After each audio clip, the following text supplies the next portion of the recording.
Hey, welcome everyone. This is Mike from ZozoStocktwits.com, and this is your Let's Get Ready for the Week Ahead, the 23rd of April through the 27th of April.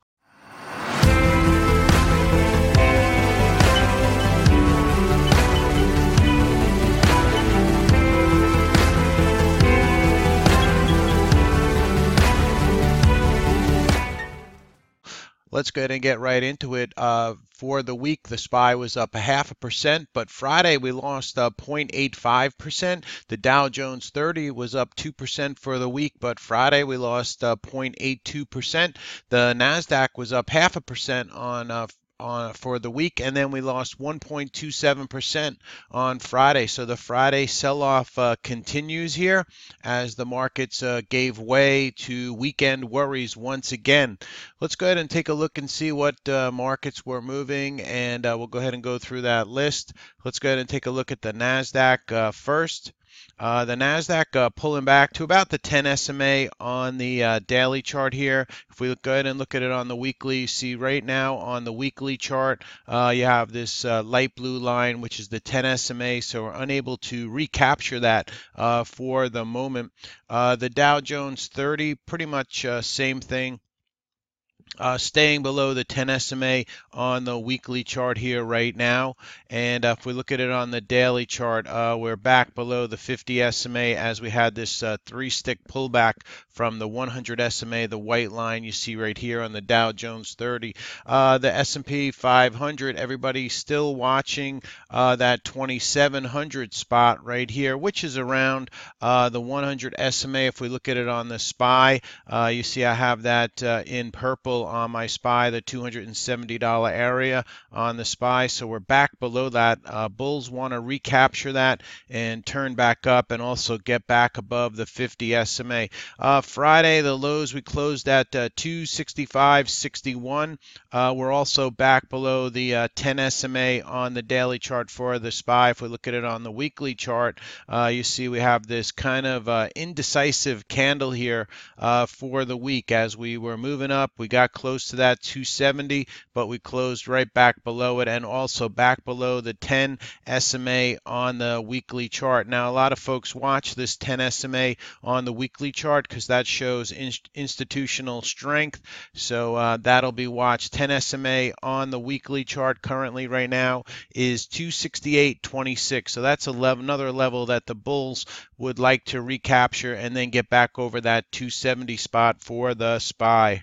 So some things that traders were watching last week as the dollar starting to turn around and bounce back here. This is the ETF for the dollar, UUP, and you see that it started to turn back up and starting on the daily to look better. Just need to get back over the 100 SMA. Now, as the dollar gets stronger, commodities usually get weaker. So such things like silver started to retrace a little bit. GLD gold started to retrace a little bit. USO also, well, holding tough at the 5 EMA, but, couldn't get through that $14 area. Let's look at light sweet crude oil, WTI. So actually held up okay. Even with the comments from Donald Trump out last week, he mentioned that it looks like OPEC is at it again with record amounts of oil all over the place. This was a tweet by President Trump, including the fully loaded ships at sea. Oil prices are artificially very high, no good, and will not be accepted. That was a tweet by President Trump there. So it pushed oil down a bit. And then they did bounce it right back up. As you can see here, my USO ETF for oil is holding around the 5 EMA on this daily chart and still above the 10 on the USO here. So his words gave a little bit of a pullback there, but then it was bought right back up for oil.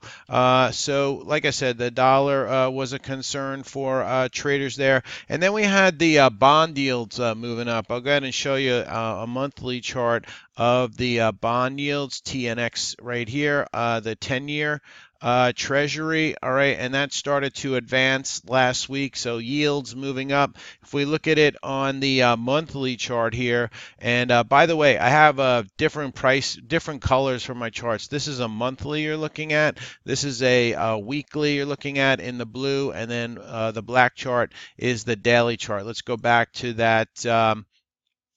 TNX on the monthly chart, and you see we are creeping up and trying to get back above 10% here on the 10-year.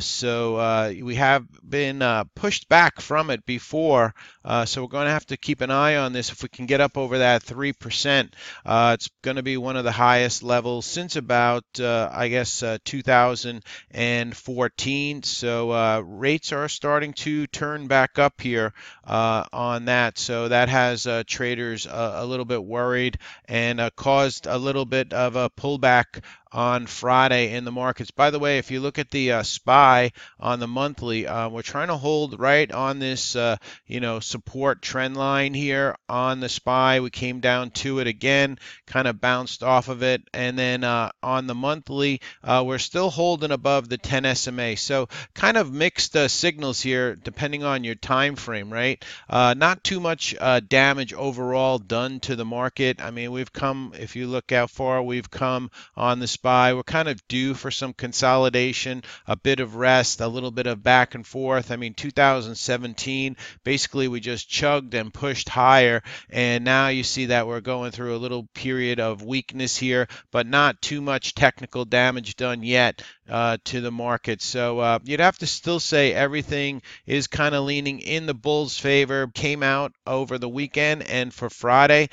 So after the market closed, and I'll show you, this is my pre-post market chart. BLCM Pharmaceutical announces closing of public offering, BLCM. So no reaction to that in the after hours on Friday. ARCO was up in the after hours. On Friday, gapping up ARCO. That's a restaurant holding there. So ARCO was moving up. SSW, a shipper, announces senior management chain. So that was SSW, some news that came out Friday, and they were actually pushing this shipper up higher on Friday after the bell. CETX Form S3, CETX. That stock, not too much going on in the after hours. Now, North Korea announces a freeze on nuclear missile tests. North Korea to stop nuclear tests and ICBM launches as of April 20. IMF to increase transparency. And let's see if there was anything else. We had gunfire explosions erupt near Saudi Royal Palace, all right, in Riyadh, and King Salman evacuated also. So tonight around 6 o'clock, you'll want to take a look at the opening prices for the futures. This is that website there where you can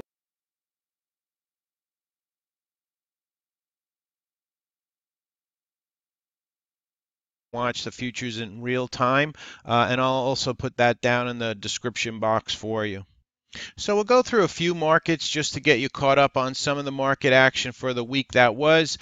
We have the IWM kind of with that three-stick candle breaking down on the daily below the 5 EMA, but holding above the 10 SMA and still holding above the 50 SMA there for the IWM, the Russell 2000 small caps, and then the IWC, the micro caps. You see this two-stick pullback, but holding right here on the 5 EMA. So the small caps and the micro caps holding up pretty well here during that sell-off on Friday, and so we'll see, if they're going to lead us to higher levels here. Nat Gas, we'll take a look at Nat Gas. A little bit of a pop. 5.2 million shares came into Nat Gas UNG, the ETF ticker here, trying to get back over the 50 SMA and the 10 SMA on the daily chart. So looking a little bit better. SMA SMH took a little bit of a hit this week as we had news from with Taiwan Semiconductor after their earnings. That moved a lot of the semiconductor names down. You see here, I believe they lowered their guidance, and also earnings did not meet expectations. So Taiwan Semi put a scare into the semiconductor names. We are right here at the 200 SMA on the daily chart. We have not broken that in quite a while on the SMH. We kind of almost tested it back here. Now we're doing a retest of it. So we'll see how this is going to play out for next week. You know, names like Nvidia, Intel are some of the top names in the semiconductor space. TXN, also another name in the semiconductor space. AMAT, and also that one coming down to the 200 SMA. And Micron, who had earnings a few weeks ago. They had good earnings and whatnot, but still getting a little bit of a pullback here, right back down to the 50 SMA. So that's some of your stocks that are within the S. We also had a move down in silver, you know, in such names as GG in the gold sector, and NEM were looking good. Not too much of a pullback there on NEM, holding the 5 EMA. So that's some of your gold stocks. RGLD is another gold stock that held up. AAS holding up pretty well.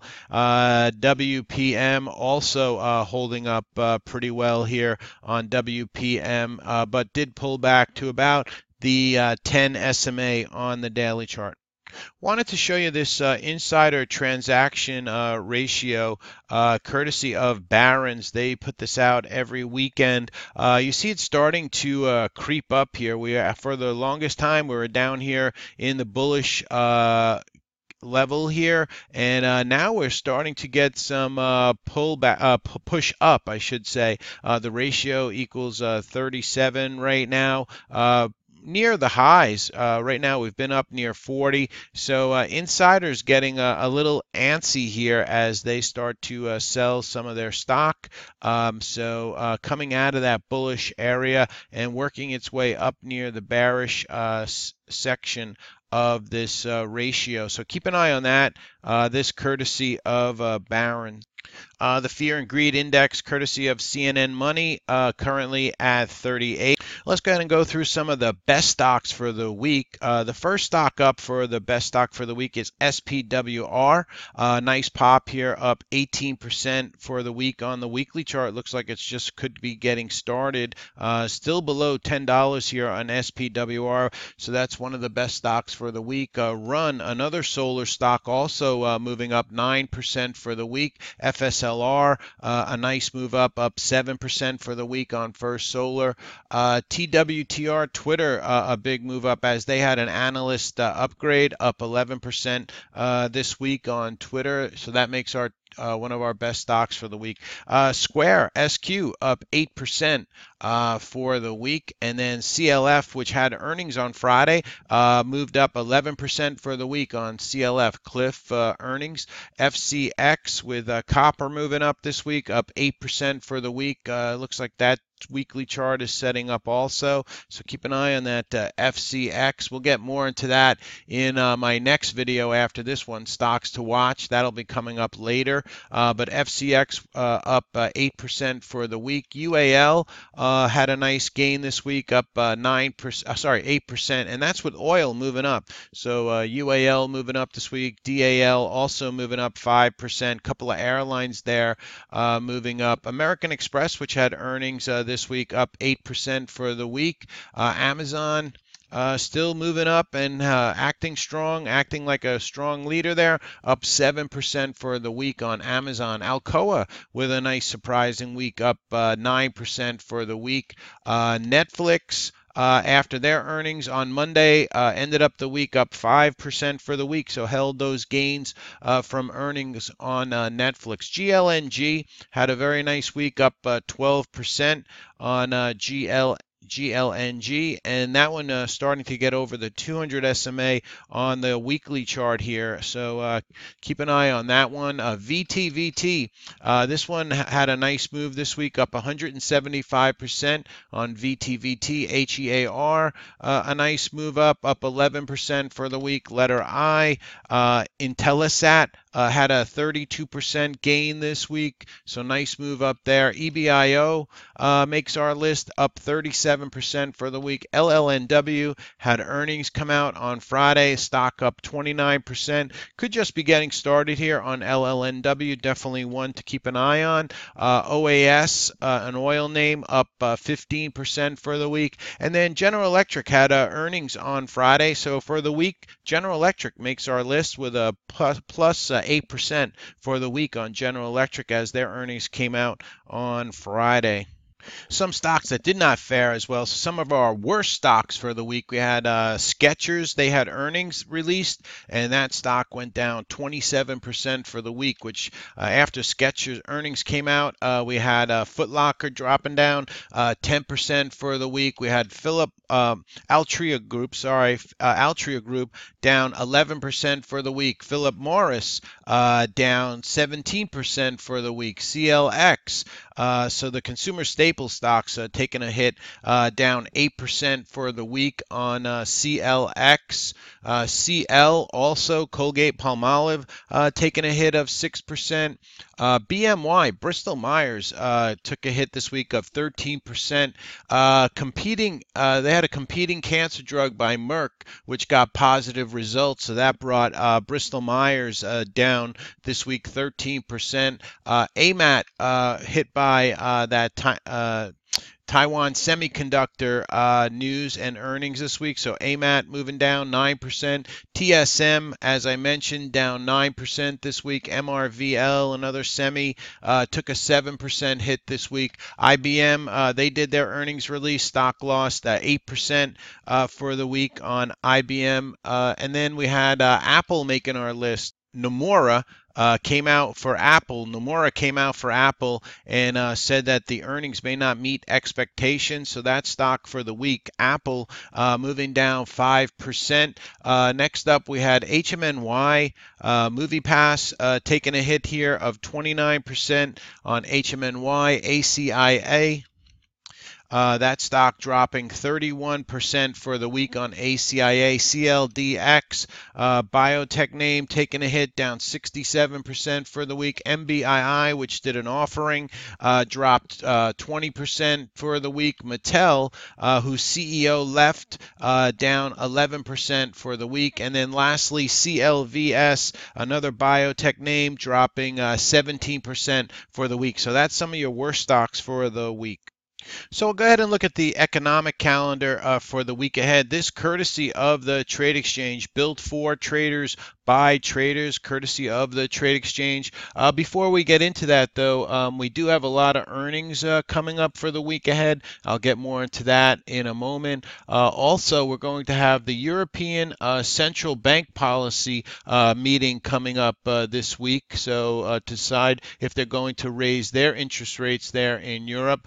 We have the Bank of Japan policy announcement also coming out for the week ahead. U.S. advanced, the GDP will be coming out, U.S. GDP, and the U.K. Will be coming out with their GDP for the week ahead. Coming up later in the week, where we'll need to watch, is durable goods coming out on Thursday at 8:30. Friday, we have the U.S. GDP coming out on Friday. So those are the two major things there for durable goods on Thursday, and then the GDP on Friday. Pretty straightforward for the rest of the week, though. Some housing numbers will be coming out.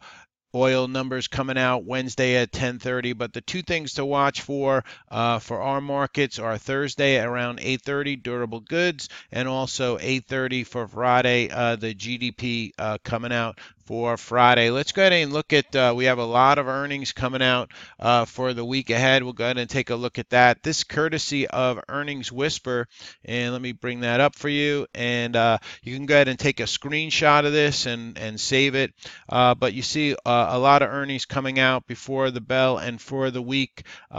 Before the bell on Monday, we have Kimberly-Clark, Halliburton, a couple of names there, and then we have Google coming out after the close on Monday. So Google, Whirlpool will be reporting, Caterpillar before the open on Tuesday, 3M, Verizon, Wynn Resorts, Coca-Cola, Biogen, United Technologies, Texas Instruments after the bell, Amgen, iRobot, also Capital One, Cree, C-R-E-E symbol there, Boeing before the bell on Wednesday, BA, Twitter also before the open, Comcast will be reporting, Goodyear, Facebook after the bell on Wednesday, Advanced Micro Devices, AMD, after the close Wednesday, Visa, PayPal, Qualcomm, Chipotle, CMG, eBay, all coming out after the close on Wednesday. Before the bell on Thursday, we have AbbVie, UPS, General Motors, Southwest Airlines, Nokia, Domino's Pizza. After the close Thursday, Amazon, Microsoft, Intel, U.S. Steel, Western Digital will be reporting. Before the bell on Friday, we have ExxonMobil, Chevron, Dominion Energy, Phillips 66, Charter Communications. So you see a lot of companies. Even forgot to mention Texas Instruments after the close on Tuesday. So a lot of big names. SVU will be reporting. SuperValue will be reporting after the close on Tuesday also. So a lot of big names coming up. I'll leave this up for a second. So that's kind of your let's get ready for the week ahead for your earnings. There's your calendar of economic events coming up, courtesy of the Trade Exchange. Some press releases this weekend that just came out. AXDX had some news out just now. Mylan also some news out. And MAXR, Digital Global, integrates high resolution satellite imagery. So that news just coming out. Mylan presents equivalence data on some of their drugs there at the American Academy of Neurology. And then AXDX accelerates diagnostic, announces sizable release of new data at this ECCMID 2018 conference. So that news just courtesy of the Trade Exchange coming out. Some press releases for this weekend. So the main things traders are going to be watching for the week ahead, other than the economic news and all those earnings coming out and some big names for the week ahead, they're going to be watching the yield. All right, and we're going to be watching the dollar, all right, to see how if that's going to continue to gain strength as the dollar moves up, commodities move down. So we'll be keeping an eye on the Treasury yield for the week ahead. I'll be back in a little bit with your stocks to watch video. Hope everybody's having a great weekend. Back in a bit.